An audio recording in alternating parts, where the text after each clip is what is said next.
Hello and welcome to Go Ballistic after a dramatic weekend in the rest of the Scottish Premiership title. Now, as you can see, Kris Boyd is here in the flesh in person today with us, and if you want to know why, quite obvious, isn't it? Because Robert Grieve's here as well. He's in to see his good pal, aren't you? That's why you're here. Make sure you're real, you're here, you're definitely here. He slipped up because he did say when I was signing in that I'm here more than him these days. Because I'm away working. I'm away working, Boydie. But anyway, you know what work is? Oh, I know I'm away working. But they made you sign in. They don't know who you are. I need a pass. I need to speak to my boss, Roger. Where is the boss, man? I don't know. Does anyone know? Rumour has it. He started working for Arnold Clark or WeBuyAnyCard.com. Something like that. That's the rumour. But it's not his work. It might be back. We're at work. It might be back. We're here. It might be back next week. We'll see. We shall see, indeed. Maybe get a better offer. Who knows? But anyway, both of you guys were at Tynecastle yesterday. Certainly was a game that delivered to the big build-up, 2-2 Hearts and Celtic. Boy, they come to you first. 2-2 final scoreline. Who leaves that game happier yesterday in the grand scheme of things, the way things panned out? Mark O'Neill. I think when you look at the way the game was, yes, Celtic were ahead twice, but I don't think they were ever in control of it. I think Derek, and you only need to listen to him after the game, I think a lot of people felt as if Hearts should have won the game. It wasn't to be. I think they leave or they left the pitch, probably ruin the Kizaridis, the first one when he goes through 1-on-1. I don't understand why he takes a touch. I think just had to, as soon as he takes a touch, starts to narrow the goal. Fantastic save from Schmeichel. Scales, I think it is. It gets a block from, is it Braga? I can't remember. No, sorry. Was it Kizaridis? No, it was Kizaridis, yeah. And then there was the golden opportunity for Braga, where it's a great instinctive save from Schmeichel, making himself big and getting away. And I know Kasper Schmeichel's had a lot of criticism in recent weeks for a lot of mistakes he's made, but I thought yesterday, he had two really big saves, which was enough to get Celtic a point. I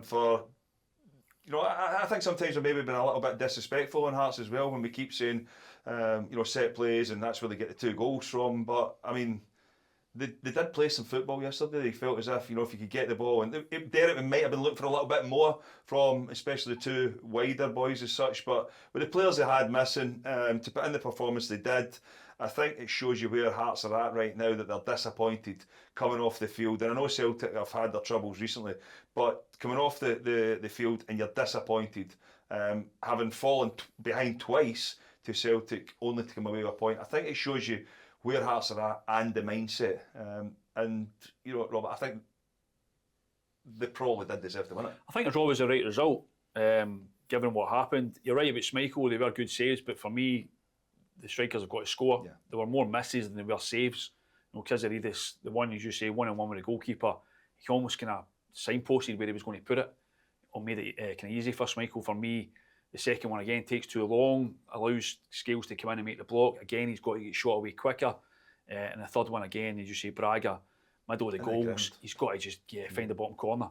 Schmeichel, you're right, he's been under a bit of pressure recently, but at fault. I was in Bologna last week and I don't know what happened with the second goal, went right through him, middle of the goals, and he was complaining of someone in front of him. Kasper Schmeichel has been miles off it this season, but he made some big saves at Tynecastle. But for me, there were misses. Kizaridis especially, he's got to be sitting there last night at home, thinking about that game and thinking he could have put that title certain to bed from the Celtic point of view. Celtic lose that game yesterday, they're out of it. It's dead for them. So you're right. I think Martin O'Neill last night was probably the happier manager, that he's come away with a point that keeps them just in touch. And as you say, you can't discount Celtic quite yet. You could have done though, for me, had they lost that game. Yeah, no, listen, I think you've got to look at Hearts as if it is one of the old firm, and I think if Rangers and Celtic had moved 9 points clear yesterday, you're saying it's done. So you've got to put Hearts in the same category in terms of when you go back to they've been at the top of the table now for a long time. Everybody thought it was going to be a start they had and they were going to drop away. I think we all I definitely said it, and the majority in here have said that they were here for the long haul, and they still are. They ain't going to go away. I think we'll touch on Rangers. in a bit, but it's another good performance for them. It kept the pressure on Hearts. But I think from Celtic's point of view, everybody keeps going on about signings. There is no doubt that they need to get a couple of players in, whether they do that or not. But with the red card as well, there's Stephen Welsh is injured. Where does that leave Celtic centre back area? They're a bit light in there as well. Dane Murray came on yesterday. Kieran Tierney got off injured as well. Left back area, Sriracha. So there is areas where you look at Celtic and think they do need to strengthen, but they just don't look the same fluent. That's the thing. They were. There's a lot of time the ball's going long now. And yeah, listen, it wasn't a great game yesterday by any stretch of the imagination for Bronze, but it was great atmosphere. It's great to be there. I could go to Tynecastle every week. It's a great place to be and watch football these days. I mean, it always was, but especially with Hearts riding so high. But it wasn't a great game. The ball's in the air more than it was on the deck. Neither team, they were kind of playing long. I mean, Martin O'Neill spoke last week about the new striker coming in and how he wasn't a target man. Well, they played him like a target man. The ball get launched to him 9 times out of 10 and they were playing off second balls. I mean, they were. And to be fair, initially they were having joy from doing that, It worked. But it wasn't a great game in terms of the level of football. Listen, I agree with Boyd. I think Martin O'Neill will be the happier manager, but also they got ahead in the game and are against a Hearts team without 2 of their best players. So you have to ask questions of Celtic at the minute on why that's happened. They've not beat Hearts this season. Yeah. That's 3 games. They've lost twice and drawn once. When you're trying to win a title and it's getting to the kind of tickly bit of the season, they have to be doing more than that. And I think as much as the way the game pans out, he will have gone home last night, Martin O'Neill, and going, right, okay, we'll take that, we're still in it. But as you say, there are real signs there that things have to really improve for Celtic, because Cammy Devlin's sitting on the bench or sitting in the stand with crutches, Laurie Shanklin not playing. Hearts are kind of Baringame missing as well for the game. He will come back. Hearts are weakened there, but they could have won the game. They could have easily won that game yesterday. In fact, they should have won the game, as I say, had kids had these shooting boots on. So, yeah, a lot to dissect from the game, but Celtic are still in it. It'll be interesting to see how things pan out, but at the minute, you have to say they're still clinging on, 3rd place at the minute, and they will be hoping in the next few days that they can get some signings in. I think a defender, a centre-back is 100% a priority. It has to happen. It'll be interesting to see what happens here in terms of how they get bolstered before the window shuts. Obvious concerns for Celtic in terms of the performance levels. They weren't great against Falkirk either, albeit got the win over the line. But what about some of the bigger players specifically, like Callum McGregor, Dazen Maeda, because they just don't seem to be having the same level of impact at the moment as they have done previously. Arnie Engels, Boydie? Yeah, listen, I mean, I think for me, the money that Arnie Engels was brought in for, you'd expect a lot more. I think for Callum McGregor, I think there is a reason for that one. As I said, their Celtic were going long a lot of times yesterday, and Callum is someone who'll drop into areas and get on the ball and try and start moves. But there's a gap between Celtic's front line and the midfield right now that Celtic of old, and it was a few weeks ago when in Sky when we were looking at the comparison at the start of season 2, the Motherwell game a couple of weeks ago at Fir Park. They get the goal against Motherwell at Celtic Park. They're right up. They're in their face. Callum McGregor breaks it up, and I can't remember if it was a goal, but it was definitely a chance. They're front foot, aggressive, getting after teams. I just don't see that right now. I really don't. I don't know if it's maybe because, as I said, it clearly looks to me as if Celtic are going longer a lot of the times. I don't know if maybe, I think especially in Thursday night, you were in Italy, it did look they got a lot of joy from it early because Bologna was trying to play, there was gaps, Maeda's pace in behind, Tynecastle as well caused problems. So there was Yang, who I think has done really well under Martin O'Neill, or he's done better under Martin O'Neill than what he has under any other manager. So there is a lot of work for Celtic to do. Benjamin Nygren, I know he splits the opinion of a lot of Celtic fans. I can understand why. I don't think he is the cleanest and tidiest of footballers, but he scored goals. I mean, he's the joint top goal scorer in the league. Take those goals out of the team. Take those goals out of the team with Celtic. Yeah, no, I agree. They've got nobody else doing that job right now. Yeah, and as I said, for me, when you look at it, there is players with a bigger profile, shall we say, and by the way, you can include Rio Hatate in that. Because I know he gets sent off, you would have thought he'd have been one of the first names in the team sheet, because other guys have played. So I'm not quite sure, when you look at Martin when he came in at first, he was able to get a tune out of them. Well, speaking on the back of a performance at Tynecastle, where it can be very difficult to go at the best of times, I think when you look at Martin since he's came back in, there, up until the Bologna game, it was 3 clean sheets in a row domestically. You then lose a couple of goals in Bologna when you're down to 10 men. Then, you go to Tynecastle, you don't look as if, you look vulnerable again from set plays, you look as if you were getting bullied. That would be a concern, because I don't think, there's one thing with Martin O'Neill, whenever he decides to retire, I don't think Martin will look back at any of his teams in previous years and think, yeah, we were bullied there.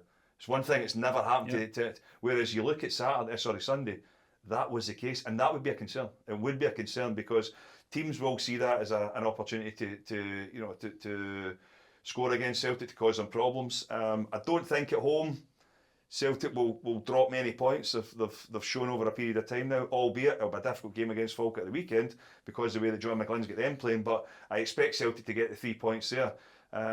But you Robert, you're across these stories more than what I am.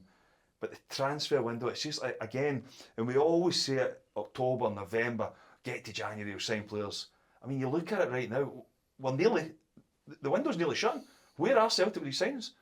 No, they're dithering, as they have done in previous windows, and as they have done throughout this month. They're going to wait to the last minute. It's going to be loan deals that's going to come in, probably 2, 3 maybe. Last minute, kind of dithering. They're just dithering on what they're going to do. For the life of me, I can't understand it. You've got Callum McGregor yesterday speaking, asked again about transfers. It's good to see Callum. I've not seen him for a while, and he says we need help. Now, we absolutely need help. If you're a player of his calibre, I know we're talking about, you're mentioning about key players at Celtic maybe not performing. He's looking around them right now and thinking, I need help. He needs recruitments in there. He needs reinforcements in there. They've signed Thomas Shinvara, who's come in and he looked okay yesterday. For his debut, he's got something about him. He's 6 foot plus, 6'2", 3". He's got a bit about him. As I say, they played for Martin O'Neill saying last week that he's not a target man. That's how they played him. Albeit he gets down the channel and sets up. It was a really good goal. Really good goal. It was a really good goal. It was a really good goal. It was a really good goal. Yang comes in and fills the space that he'd left. But Celtic 100% need reinforcements, and it's going to be last minute, as it always is. Now, Martin O'Neill might have been quite happy with how things ultimately turned out, but he certainly wasn't happy with the decision to send off Auston Trusty, saying, no more a red card and a blue card, I think it was that he said. I'm happy with the decision. I'm tempted to sit here and say it's a disgraceful decision, right, just to noise him up and try and play devil's advocate here, right? But for the life of me, as soon as it happened, right, as soon as it happened, you're like, it's a red card. It's a red card. The ball's going through, his next touch is either a touch in the box or he's getting a shot and goal. But see, that's the key thing. If the attacker who's going through is going to get a touch and get a shot away, then it's a goal scoring opportunity. Yeah. So for me, it's a red card. It's an opportunity. I can totally understand why the yellow card was given, because Stephen McLean is right behind it and he can't see everything else that's going on. We've got the advantage. You're sitting in the stand as well. You can see it from above. You don't really see, but we can't moan about VAR not intervening when they're supposed to, and then they do get involved. And John Beaton was 100% right. It was a red card all day long. All day long, as I said.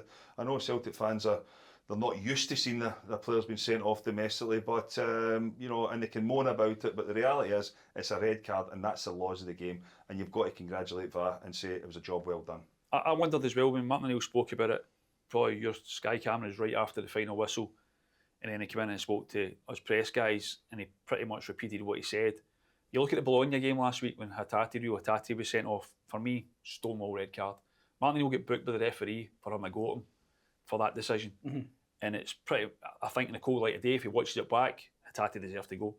And I wonder maybe if he was just speaking a little bit too soon post-match yesterday, and maybe when he takes a step back from it, he realises it was a red card. Had that happened at the other end, this happens every week with supporters. If that happens with a Hearts player pulling down a Celtic player, every Celtic fan in the world is shouting for a red card. So that's just what fans are like. as I say, I think Martin O'Neill, when he takes a step back from it, I could be wrong, but I think most people looked at that incident and thought, red card. I say, you can go with your gut reaction, your gut instinct sometimes, don't you, when you're just watching the game. You've got a great view in the press box at Tynecastle, you're watching it, and as soon as it happened, you're like, it's a red card. He's through, whether he's going to score or not, who knows, but it's a chance to score. It was an opportunity to score. Trusty just got himself tangled a little bit. It's a foul. Yeah, but I think a lot of people's debate would be, but Scales is going to get across or whatever, but the reality is, that's guesswork from that. Yeah. It's the exact same as Kabori getting on to get a touch and get a shot away. So, I mean, listen, and there was the likelihood is more that Kabori was going to get on and get shot away. Yeah. And that is the laws of the game. If he is going to get a touch and a shot, it's a red card. I mean, you get all the last man talk, is he going to score a goal? The offence is denying an obvious goal scorer. The last man thing's irrelevant. One more touch gets him right into it, so it's got to be sure. Yeah, I thought so. And you're cutting the referee a bit of slack there. I thought the referee should have spotted it right away. I mean, I know he's got a different vantage point, he's got a different kind of perspective down in the pitch from what you've got in the media, in the press, in the TV studio, and what we've got in the press box. But for me, it was a kind of obvious one. I know the ball was going away slightly, but as I say, his next touch, his linesman, his assistant's got to be helping him out. Yeah. His assistant, for me, surely he's got to be communicating with him at that point to say what he thinks. And I just don't know why they chose yellow. I think a lot of times with referees as well, though, because they've got that safety net, a lot of them. Yeah, but that's what's caused them bother. It's caused a lot of problems. Yeah, that's what causes them problem, because when he flashes yellow card, trying to maybe buy himself a bit of time or whatever, then the accusation, we spoke to Cal McGregor after, and he said, well, if he gives a straight red, you can kind of understand it, but it's when he gives a yellow, and then he's saying, well, is that a clear mistake? If he thinks it's a red in that incident, then give a red. I think the obvious one for that was referees are doing that now. The Hearts with Beningame against Sunderland. I mean, that was an absolute shocker. Horrendous and then you've got to go to the monitor to crazy, like, wasn't it? I mean, but I think that might be a lot of thing that's annoying a lot of fans, because there is instances where you say, just make a decision. There is, but it's also, I think, causing problems to referees who are making decisions, because then they're getting accused of, well, your colleague's going to the monitor to look at everything. Why are you not? I mean, Nick Walsh is pretty quick with his cards and he'll get them out and everything, but I've got to be honest, a lot of times he is correct.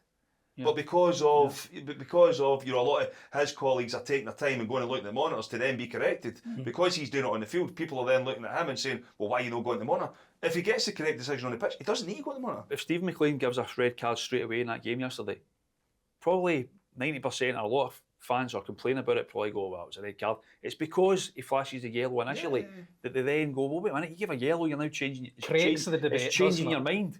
It comes down to, if he'd been a bit more decisive, I think he maybe causes himself far less stress and kind of grief and criticism. But anyway, listen, they got to the right decision in the end. As you say, Boyd, that's why VAR is there. But you're always going to get some fans, some managers, some players who are unhappy with it. That's just the way it is. Just one last thing. It's never going to change. One last thing in Celtic. Utrecht at home on Thursday in Europa League. Is progression almost a distraction they might not want at this point in time? Funny, a real chance we were talking about that before the Bologna game last week over in Italy. Myself, some of the press boys went over, and I must admit, I was kind of that way of thinking that Celtic aren't going to win the Europa League. You know what? Highly unlikely they're going to win the Europa League. So what's the real benefit in going through?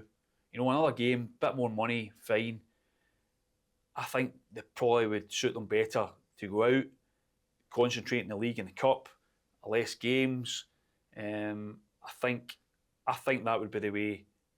I think that's the way it is. But you're never going to get anyone connected with Celtic admitting that.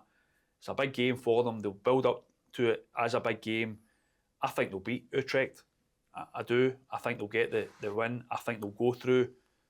And I say you'll never get anyone, Martin O'Neill or any of the players, saying that's a bad thing. Yeah. The Celtic fans will be turning out in big numbers on Thursday night. They'll celebrate it, rightly so. So they should, but I think there could be a consequence of that. If they go through, it's more of a distraction when they've got so many big games coming. League, you playing on a Thursday night and playing on a Sunday is a completely different ball game from not playing and playing on a Saturday. Especially with, Rangers, they're in a different situation. Hearts are not going to have Sunday games. Celtic having to play Sunday after Rangers and Hearts playing a Saturday. That's playing catch up. Playing catch up, and I think that's, even psychologically, that's a different mindset you have to have. Celtic need to get points on the board, and I think they'll never admit it. But yeah, I don't think. And listen, Martin O'Neill's a winner. He's never going to. Oh no, and rightly so, Boyd. I'm not saying players or managers would think that way. I think a lot of people will be looking at saying it's a distraction, as you say, that Celtic could be doing without. But Celtic will win the game on Thursday. They'll go through, and they're going to have to deal with, the next or the knockout round in a few weeks' time and go on with it. But I mean, look. Ultimately, in Europe, you set out to get to the next stage and everything, and Celtic will achieve that. But Boyd, if Celtic get to the quarter-finals Europa League and finish third in the Premiership, this season isn't remembered well for Celtic, you know. No, it's not. It's, you know what I mean? It's definitely not. But I mean, at the same time, I mean, Rangers fans have enjoyed runs in Europe for a period of time, and when Celtic have been winning leagues, and there's been but I mean, Celtic have still got a chance of going through in Europe. They've still got an opportunity to win a league title as well. As you say, it's going to be a distraction in a couple of weeks' time, but Martin O'Neill, his mindset is to win games of football, and that will be the way he'll approach Thursday night. I can't see Celtic. I mean, nobody. I'm not saying they're going to deliberately try and lose. No, that's a very strange imagination. I think what you mean is they could easily make 7 or 8 changes and put in a team that you wouldn't be unrecognisable. That won't be the case. I think if they go out, I don't think you're going to have many people behind the scenes complaining about it or crying about it too much. I mean, but at the same time, you're right. These guys, when the whistle goes, these guys want to win. Yeah, I think Rangers found themselves in the same foot. On Thursday night as well, because obviously when Olympiacos won on the Tuesday or the Wednesday night, everything kind of changed. And then all of a sudden, and then the coefficient point, and then all of a sudden, Rangers we need to win this game now. So I don't think the team that Danny Rowe fielded on Thursday night would have been the team he wanted to field. But circumstances have changed, and Danny Rowe's now got a decision to make as well. I know, well, he might not have, because Olympiacos will go to Ajax on the Wednesday night before Rangers play on the Thursday, but again, I think you would rather have the luxury of being able just to leave players at home, because I tell you what, Rangers have got a huge game on Sunday. But again, you look at it, and this is the consequences of, when you go back to Celtic. Rangers and Celtic should be at the top end of this Europa League. Celtic were in the knockout stage of the Champions League last year. Rangers and Celtic, Rangers have shown in this competition they can be a threat to teams, yet you look at where they are this year. I mean, the two of them have been absolutely miles off in Europe with the standards are set. But listen, Celtic have still got a chance of going through. If Celtic do get through, the second leg of that round will be the Thursday before they go to Ibrox the following Sunday. That's what I'm talking about, Listen, you can't pick and choose when you turn it on. Of course. I mean, you can't pick and choose when you win games. Clubs, you play games every week. You play games every week. They should be able to deal with it. But I'm just thinking, because there you go, the Old Firm game, next Old Firm game, potentially right after an away game in Europe. They don't need that. That's something they do not need. Well, Rangers obviously, Ibrox yesterday, took full advantage of the draw at Tynecastle, 3-0 win the end over Dundee. They've got some unbelievable momentum behind them at the moment, don't they? Yeah, I mean, there's no doubt. I don't think any Rangers fan will be carried away in terms of the level of performances, because there is still a long way to go. But there's one thing that Rangers are doing, or two things: scoring goals and winning games and getting clean sheets. Danny Rowe's record in clean sheets since he's come in has been really, really impressive as well. They are giving up opportunities to the opposition, but somehow they're getting away with it. I know the game yesterday, it would be a slight concern that for all the domination that Rangers had, especially for that period before they got the second goal, you're still, you're going into 90 minutes and it's 1-0, anything can happen. Obviously James Tavernier gets a penalty kick, and I mean his goal return's incredible for the as a right back to get the numbers he's got. It's an unbelievable return, and I know he's had plenty of criticism from certain people because he's a Rangers captain and Rangers have been unsuccessful in his time in captain team. But for an individual to get the numbers that he's got is really, really impressive. Would you give him a new deal? I think I would. Yeah. Not on the basis of, we can't keep saying that Rangers are letting, when you go back to like Stevie Davis, Alan McGregor, Scott Arfield, Ryan Jack, all those experienced players leave the dressing room without replacing them. I don't think James Tavernier will be the Rangers' number one right back going forward for a number of years. I mean, that's obvious. But has he got a part to play? Yeah, I think he has. Listen, he's probably on a good wage. You're the Rangers captain, you're going to be there. He might have to come down in terms of wages and everything, but I mean, it's a fantastic club to be at. He's still got a chance of winning a championship this year. He's still got a chance of winning a Scottish Cup. You would imagine the club will use testimonial as well. So there's a lot still there for James Tavernier. But for me, I would give him another year. Yeah, as I said, I don't think you're not giving him a year and saying, by the way, you're my number one right back. But I think to help people coming in, because there is no doubt you can sense that Rangers made a lot of mistakes at the start of last season. You can sense that they've realised that they've made changes within the structure above, but you can get the feeling that they're now looking on the grass. There's a few players come in, there'll be a few more coming in. There's reports today, you can touch on in a minute, with Danilo moving on, another striker coming in. So there might be a lot of change even in the grass right now, but you can't buy experience, and James Tavernier's got that. On the pitch Sunday, as I said, he got his goal from a penalty spot. Danilo, listen, it looks as if he's going to be moving on, but it was a tidy enough finish if he is. And then Gassama, that's one thing with Rangers right now. When you look at their bench, they're strong. They've got more options, I would say, off the bench than Hearts and Celtic. You know, and I thought Gassama, when he came on, we've seen it a lot more at the start of the season when he was coming in off that left-hand side and bending it away in the far corner. So, I mean, he'll be hoping that he's maybe just coming back into a little bit of form. But I think Danny Rowe's biggest problem now is going to be getting, after Thursday, reading between the lines when you see the amount of players that were linked with moves away and it's not really happened. I wouldn't be surprised if there's a few of the ones fringe players take to the field on Thursday night and then I moved on Friday and you know, over the weekend. But it's interesting what you're saying about Tavernier though, because you're right, he will have a big decision to make, won't he? I see a guy who's been at the kind of top end of Rangers for a good number of years now, 10 years now. You'd imagine he's getting to the tail end of his career, but he's going to have options. He's in decent money at Rangers, big money at Rangers.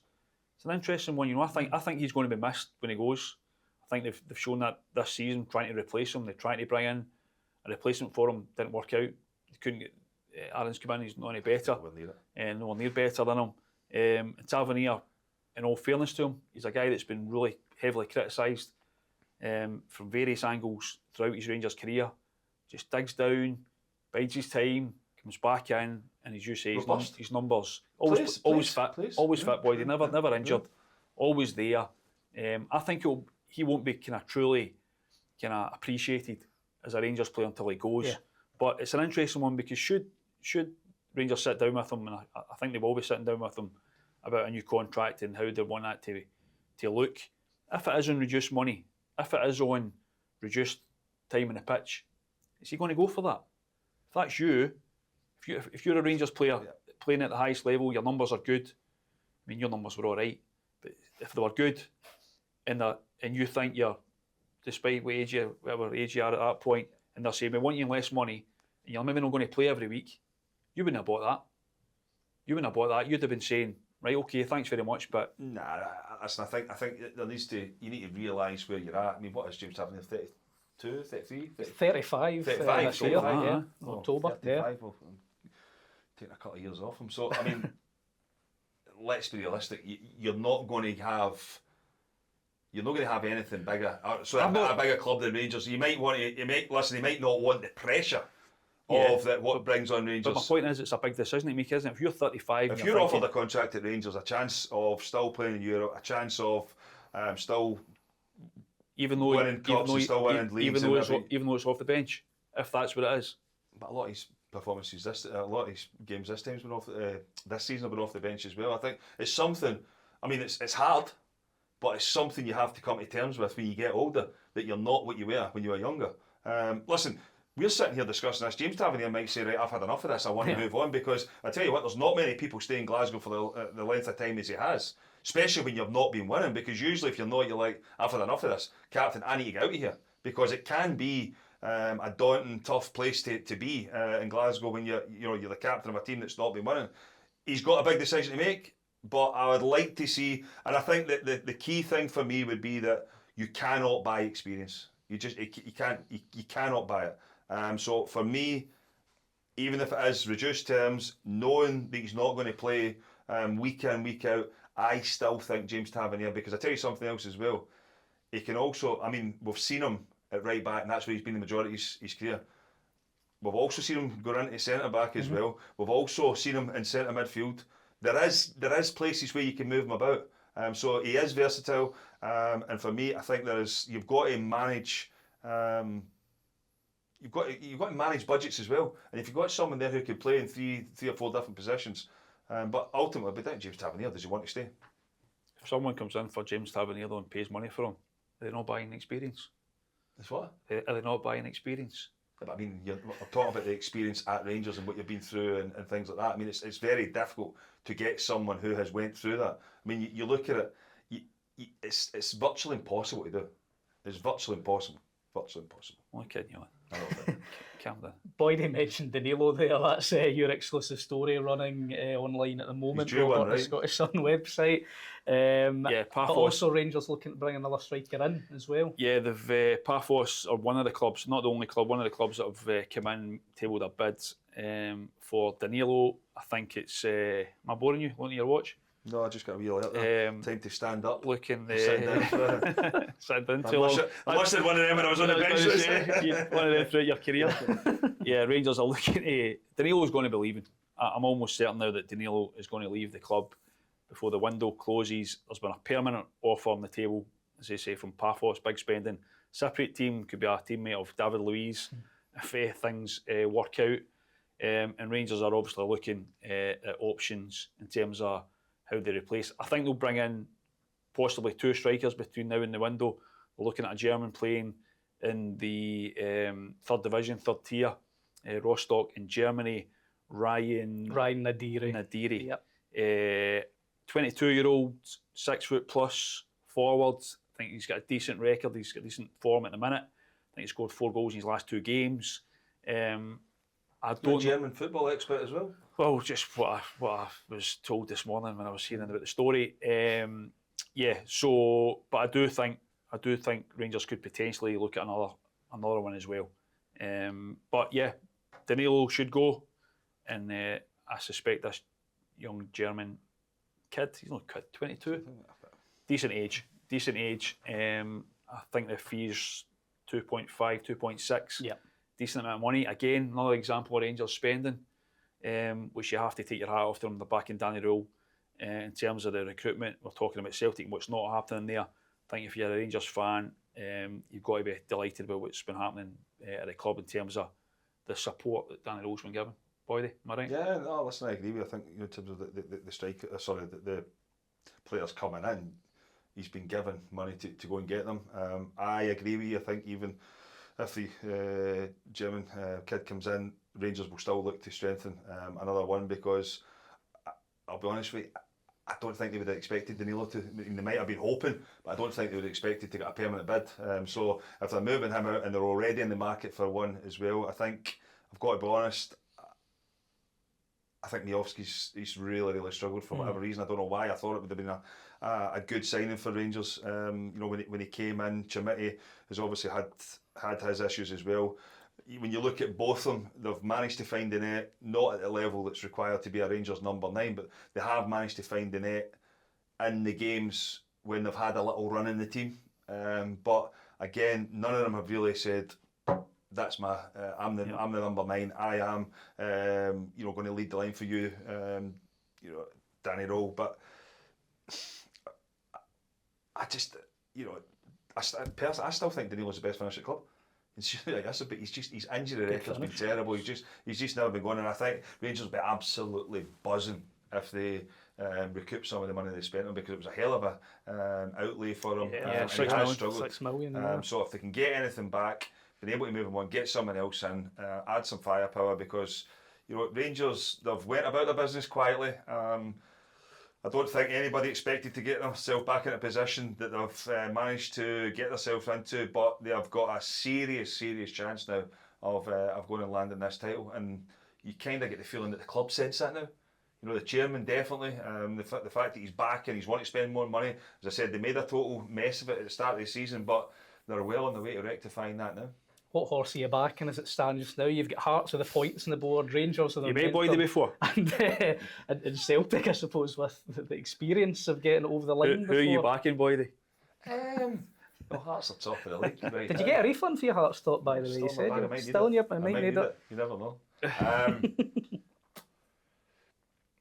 Listen, I'll be honest with you. Right now, looking at it, Hearts are the team where, you know, it's another game ticked off yesterday against their nearest one of their nearest competitors that they've failed to beat them. They're in a good place. I think their fixtures coming up will test them. I mean, it's Dundee United away, St Mirren away, then at home the derby. Yeah. So those three fixtures, but you then look at, I mean, Celtic's fixtures, the ones that are coming up seem to be a little bit more favourable for them, especially a couple of home games. Celtic with a few on the road.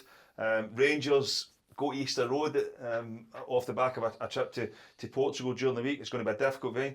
But again, if Rangers can go there and win, it's another difficult away game ticked off. So, I mean, Hearts have... If it was either Rangers or Celtic was at the top of the table right now, you would say the one at the top of the table. So for me, I think Hearts are still in a very good position. Celtic, if they get players in, you never know what's going to happen. Rangers have managed to get themselves back into it, being on a fantastic run. They'll be looking to continue that. So on that, I think Rangers will win the league. 2-minute answer to get there.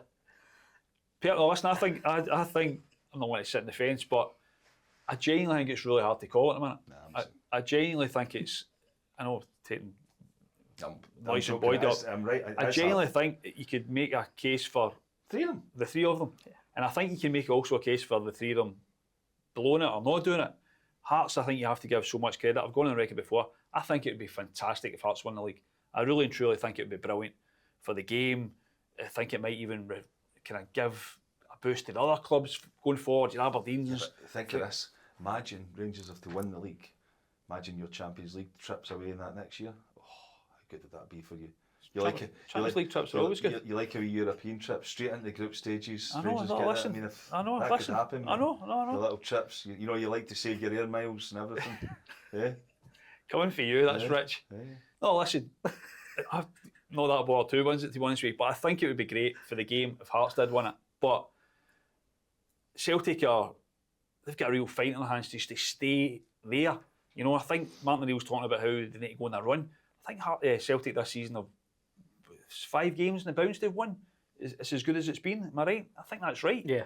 So what makes you say what makes you say Celtic are going to go in the 15 games and go on a sustained run? There's nothing that points to that happening. You're right, Robert, because a lot of people are scared, or you can look at past with Celtic. Exactly. It's not the same Celtic team. There's a lot going on behind the scenes. You know, I think most fans think they know what's going on, but I mean, it's got to be a lot deeper than what is actually happening. And because of Celtic have managed to find a way over the years, and by the way, they still might find a way to do it, but it's not the same Celtic team that's been able to do it for a period of time now. I'll tell you one thing though, if Rangers end up winning the league, it will be absolutely incredible. We're talking about a credible story if Hearts win the league, right? Which it obviously would be given 1960 or whatever it was since it was done, the last did it. Was that your first match? That was my first game. But what a story it would be if Rangers were to do it, because given the turmoil that club's been through, managers, players, everything that's been going on over the last few months, the idea that they've got a chance even to win this league is incredible. And as Boyd said earlier, all joking apart, they've got themselves into a fantastic position. They have got something about them now. You can see the players on the pitch post-match when they're doing the lap honour, stuff like that with the fans and the manager. You can see the players are all really together. They're with the manager. There's clearly a bond there. You know, I'll tell you one person who's actually got themselves back to where they were as well. And I know there were a few, you know, when you look at Fernandes and the goals that he scored, but one player who I think has stood out for me in this run has been Nico Raskin. I think over the last few weeks, he's more or less, for whatever reason, don't know if it's the World Cup or not, but we're now seeing the Nico Raskin that we've been crying out for a number. I know he had these problems at the start of the season, but right now, he's starting to produce again. He is starting to produce, and that can only be a good thing for Rangers. Yeah, and also, listen, teams are going to play each other. You know, I know again, it's as if you're almost sitting on the fence, but that's what's going to give and take in this title race. Well, the next two games that Hearts and Celtic play are both at Ibrox.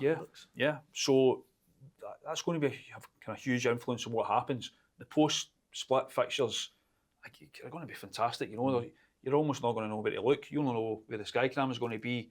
You may need to go to Celtic Park once in a while to see what's going on there. I know you always like that. So it's going to be fantastic. Listen, we're sitting here, the end of January, and we've got potentially 3 teams that can win the league. That's what we've been crying out for. As journalists, as football fans, as pundits, everyone watching Scottish football. It's not a 2-horse race. It's not even a team running away with it, and it gets to this point, you're thinking, right, and you're almost trying to kind of manufacture a title race. There's a proper, genuine title race right now. I think all the credit has to go to Hearts for what they've done, what they're continuing to do. So we touched on earlier, without 2 of their best players at the weekend there, they still show the grit and desire to make sure they don't lose the game. Could have won the game. Celtic, for all their problems, are still hanging in there. Whatever you think, you've got to give them credit. They're hanging in there. And Rangers, for battling their way back from where they were, you have to give huge kudos to them. So it's going to be a fantastic run, and I can't wait. How it's going to pan out, who knows? Somebody else that deserves a mention as well, because because of the 3 at the top have been so good. I tell you what about Motherwell? Oh, fantastic! By the way, if they well, picked up another couple of wins at the start of the season, Boyd, when he just came in, when the manager just came in, another couple of wins, by the way, they'd be up there. That's incredible. They would be right in the mix. Not only that, the level of play as well. And by the way, the football they play. That's the thing. The build up to a couple of those goals was unbelievable. We're talking about the Hearts Celtic game yesterday and how there was moments it was decent, moments it was good football. Motherwell every week, they're just playing some fantastic stuff. If you could have a season ticket anywhere right now in Scottish football, you'd be picking Fir Park. Would you? You would be. You would trade your one on it St Month for? I don't have my month season tickets anymore. They gave them away a couple of years ago. But genuinely, all joking apart. That's interesting, eh? A St Month fan trading these tickets in for a Motherwell season ticket. Wow. I'm just saying, if you were a football fan, if you were wanting to go, bar you from the stadium. If you were a neutral fan anywhere in the country right now, want to go to a game on a Saturday, you'd go and watch Motherwell. They're brilliant. They're great to watch. Don't disagree. We are disagreeing. No, I'm disagreeing with a St Month season ticket holder giving up his tickets to go and watch their rivals. No, I'm just saying. I think the viewers know exactly what I'm saying, Boydie. I don't disagree. They're a fantastic team to watch, but it's interesting coming for you. I'm sure the viewers will leave some lovely comments to let you know if they know what you're saying or not. And drop me right in it. But I think you had another notification. Must be Roger Hanna trying to punt you a motor. If you stand up again? I think we'd better go. No, nothing yet. No, listen, I think we need it's quite good, that, isn't it? Definitely Falkirk as well. Incredible result for them against Barney Stewart, hat-trick hat as well. trick. It just shows you even the lower leagues, out of university. Incredible. To go, he's done well on loan as well. So, I think for John McGlynn, the job he's done. He's been linked with Aberdeen. I don't think that will be something they'll take. I think Aberdeen, for me, they should have had their work done ages ago. The whole Jimmy Talleen thing was over months ago. They should have had someone lined up already, or at least well down the line with it. But Falkirk, unbelievable. What, are they 4 or 5 points clear of Aberdeen as well? So that's going to be a tough ask to catch that. Hibs, listen, I think when you make changes in a cup, and I know Joe Newell's the captain, but he came in, we touched on it last week, losing that game against Dunfermline, backing it up now with that performance against Falkirk. They then go to Rangers going to Easter Road on Sunday. All of a sudden, that's a huge, huge game for Hibs. Then you're looking at teams below that. My old team, there's Kilmarnock and Livy. It's just, it's dire, isn't it? It really is. It's October? Kilmarnock last won a game. August for Livy last won a game. I know Neil McCann has went in there and we're hoping they can turn it around. And to be honest, I still think Kilmarnock will finish 11th. But there's just it's going to be very difficult for them to pull Dundee or St Mirren back into it. But Livingston as well. They've got a few players in, didn't really get the reaction that they've been looking for. So, what's your bottom two? My bottom two is Livy bottom and Kelly.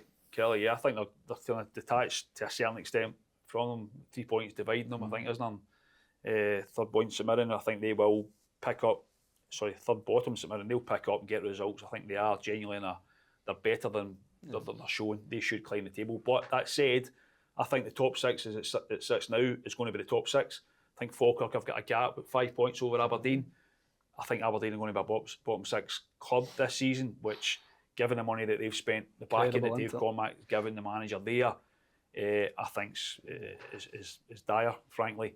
But I think they've left themselves with too much to do. You can see Falkirk picking up points, and barring any kind of change in management there, I think Falkirk are going to be in the top 6. And by the way, they deserve Absolutely. it. Country mile. Yeah, no, listen. But it's not only that as well. I think you've got to look at John McGlynn and you go back to when he arrived at Falkirk to start with, I mean, it was touch and go whether they're going to become that hybrid club as well, because he'd done it at Wraith Rovers, I think, hadn't he? But they decided to go and they'll stay one more season full time.